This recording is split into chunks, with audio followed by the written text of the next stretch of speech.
Having enjoyed our week's home leave, we all returned back to the barracks at Bamber Bridge, and clearly at that moment we were instructed to sort out our equipment and personal effects and literally to pack our bags for the transfer to Blackburn the following morning. And it was a touch of sadness for me because I had thoroughly enjoyed my stay at Bamber Bridge and also the township of Preston. It was really a nice place to be, a colourful place and a friendly place.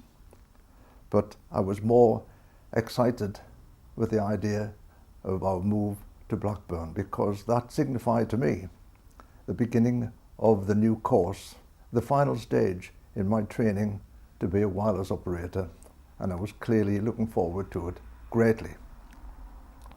So the following morning, our squad, which as you know was only about 24 people, we piled into the back of a couple of 3-ton trucks and set off in the morning to head to Blackburn, which was only approximately 10 miles from Preston, so clearly we got there in under half an hour. But I have to confess that I was a little disappointed on the arrival at Brookhouse Mill. Quite a name for that place because it was an old, derelict, converted cotton mill, converted into a so-called barracks for ourselves and the rest of the regiment. But nevertheless, we soon adapted to it, although I have to say that when we were allocated to our living quarters, I won't call it a bedroom, living quarters, because it was the second floor of a 4-storied building and it housed about 60 double bunks. I say double bunks and not beds, which meant you either slept down at floor level or perhaps 4 foot above your pal. And there were no wardrobes for our personal kit. There was a small bedside cabinet in which we would place our small gear, such as shaving equipment and things like that. But the bulk of our possessions would remain packed in our kit bags and stuck at the bottom of the bed. And in order to preserve our uniforms, we were permitted to hang them on the coat hangers on a clothesline which stretched the full length of the floor. But nevertheless, we were there now into a new barracks, Brookhouse Mill, to start the course. We were taken down to the so-called assembly hall, where we were introduced to the commander of the unit, who explained the nature of the course that we were about to embark on, and excitingly told us the process of learning different kinds of radios. There were about 6 different kinds altogether, some heavy ones which were established into wireless trucks, some which were hung on your back like haversacks, and some of the smaller ones which really came from America, which was little ones that would strap on your waist or to the front of your chest as well. But principally we had to study a lot of jargon in terms of new languages, coded languages that we would have to relay from a supposed outpost watching the enemy and passing instructions back to the gunners at the behind the lines. And also we had to learn about Morse code, which was the prime move method of passing information, and also using Morse code not only on radio but also on signal lamps, Aldous lamps, and also by flags as well. Surprisingly, you can do Morse code by flags. So having all that background to us, we were then told principally and most importantly we had to learn map reading. And when I say map reading, I'm talking about detailed maps, not just road maps, but detailed maps of the layout of the countryside around us, where we had to be able to identify positions of importance, such as landmarks, churches, farms, rivers, etc. And with the help of the map and small handheld compasses, we would be able to locate our position and also relay that back to the gunnery crews. One of the exercises which I enjoyed greatly, we used to be taken out by truck and dropped off 4 or 5 of us at a time at random locations in the countryside, well away from townships. And we didn't know where we were, any idea. We had to use the maps in order to define and decide where our location was, and hopefully to find a route back to the camp to walk the 6 or 7 miles distance. And of course, in the little group, we were taught to request one of us to be the so-called team leader. And I do remember on one occasion when I was elected team leader, and again, using what I call my innovation, I remember finding out our location with the group and heading towards what I was hopeful of, towards a major road. And not only was it a major road, but it was also a bus route. And I persuaded my friends that although we were expected to walk all the way back to the camp, finding our way across country, here we were on a major bus route. And I said, they didn't say we could find alternative means of getting back. So how about jumping on a bus and getting back to camp, which they heartily agreed with me. And that we did that. A little bit of deception and innovation. But I became very popular amongst the lads for giving them some ideas of cheating the system and getting back to camp in an easy time. I have to say that our squad, had bonded very well together during the passage of time and had formed good, strong friendships with each other. And surprisingly and additionally, we discovered that Blackburn was a very nice town to be in, a very friendly town indeed. And because Brookhouse Mill was actually within the town, it was only a short walk and a stroll into the town centre, which we did most evenings and weekends when we were free of duties. We would walk in to attend what we call service clubs, canteens, where we would mix with people from other regiments and other forces.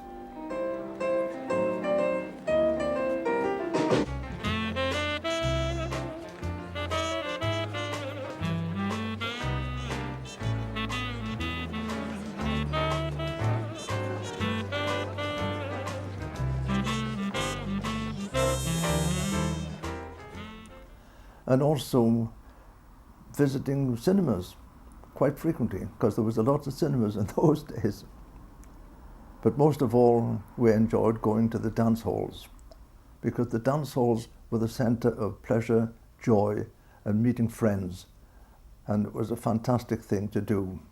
Dancing was the most popular activity at that time of the war.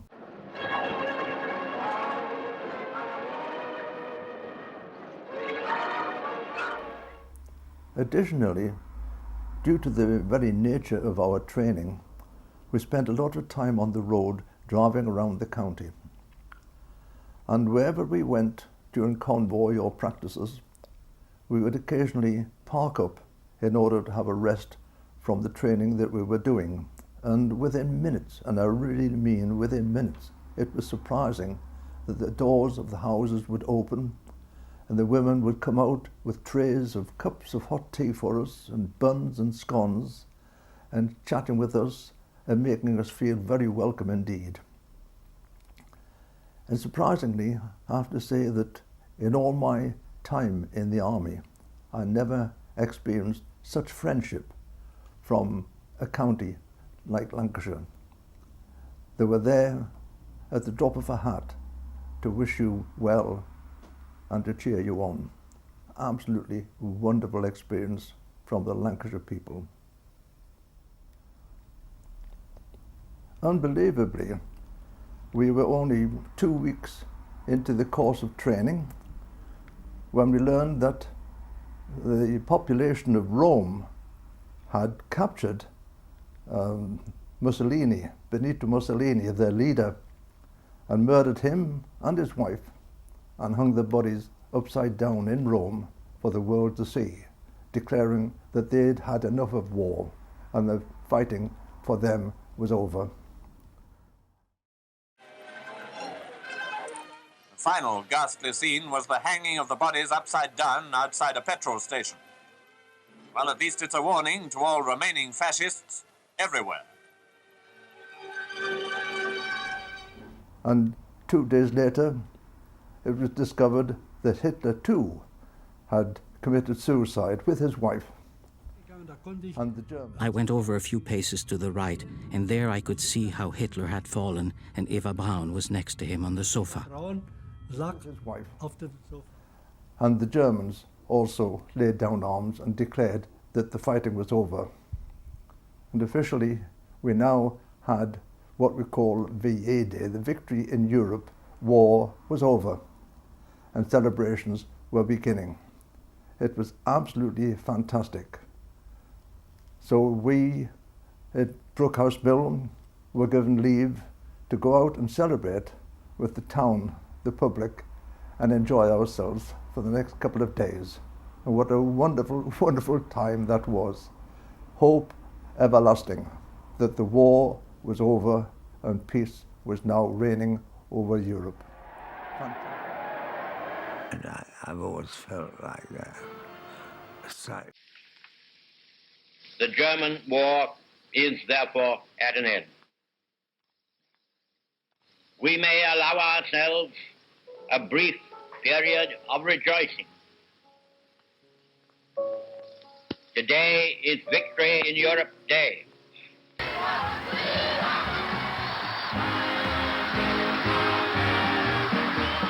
At last, the King, Queen and the young princesses came out onto the balcony.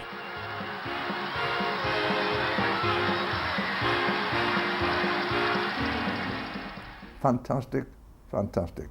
It was a truly happy time. Following the excitement and the so-called euphoria of the end of the war and its celebrations, we foolishly believed that, we'll soon be discharged and we'll be sent back home, back into Civvy Street. We'll be finished with the army. But we were soon reminded that that was a fool's dream, because the war was not over. The war in Europe was over, but the fighting was still going on in the Far East, because the Japanese were still fighting the British troops in Burma, in Malaya, and Singapore, and the Americans were still fighting the Japanese through what I would call the surrounding islands on the approach to Japan itself. And it was very, very intensive indeed, because the Japanese had stated quite clearly that they would never surrender. They would rather die fighting than to give up. So we were reminded that we were only a few weeks into the course training, and we had to continue to study and to practice our training and to prepare ourselves for a slight shift in the training procedure. As he would said, you're now going to learn about jungle practices. I didn't like that at all. Jungle practices, what does that mean? Oh dear me. Following the basic training that we had already received, it was impressed upon us now that we had to seek perfection. Perfection to be achieved by repetition.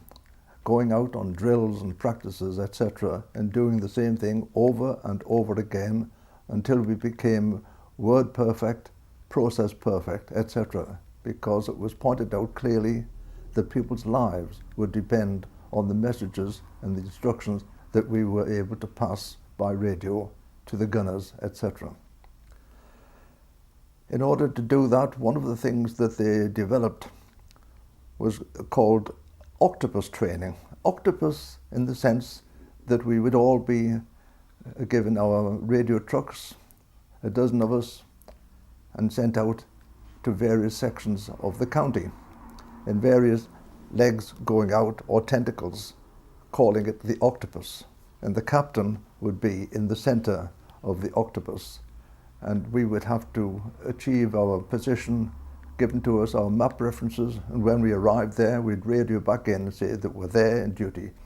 And he would then acknowledge that we were all scattered around the county, and he would pretend then to be what he would call a bank robber. He would give us his particular map reference, and we were challenged to find it on the map and then race towards it and try to catch him. But of course, in the process of chasing towards him, no sooner had we set off than he would radio in a new position. He would scarper off and find a new hidey hole and tell us that he'd moved to position X from position Y, etc. And it was a constant chase all the time. We were really playing cops and robbers. It was almost a game.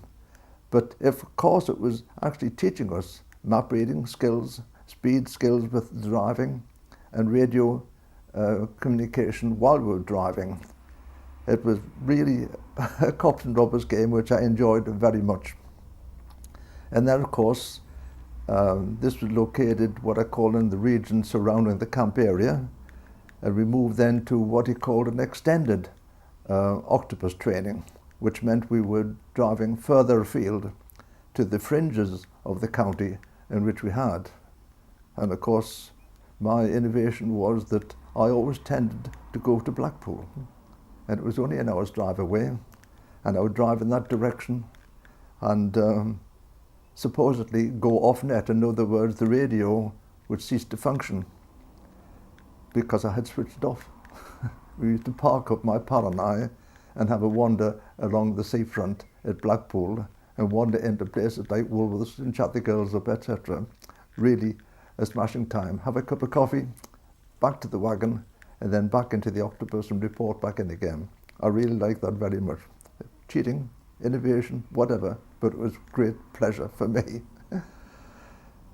The one thing that I did have, well, there was two things really. I was introduced to being able to ride a motorbike. Not very well at that time because I was a bit nervous, but I was introduced, as I say, to the motorcycle riding. But the thing that I found fascinating was being introduced to what are called tracked vehicles. And it was called a Bren carrier. Now, a Bren carrier is very much like a tank, but without the top on, because it was built for speed, getting around cross country where trucks could not go. If you're in a tracked vehicle, you could skip along at 30 to 40 miles an hour. Fantastic in the Bren carriers, and I loved it very much. And I'll just show you a little clip of what they did and what they were capable of.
You know, even when I look at that picture of the Brent Carrier, it fascinates me and thrills me, because even at my age now, when I think back at that, it was a fantastic experience, totally fantastic.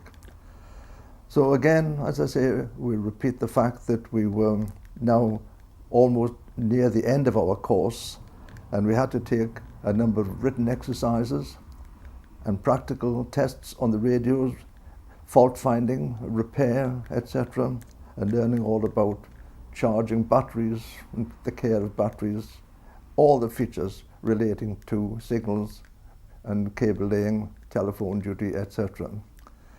And it was then, towards the end of the course, that we were examined on various aspects of our training. Unfortunately, I passed the test, as all of us did, and we became our driver operators. And we were awarded the flags that they called. We were able then to wear cross flags on the arm of your uniform to signify that you were in the signals section of the Royal Artillery. I thoroughly enjoyed this. I had achieved my ambition at last. I was now a wireless operator.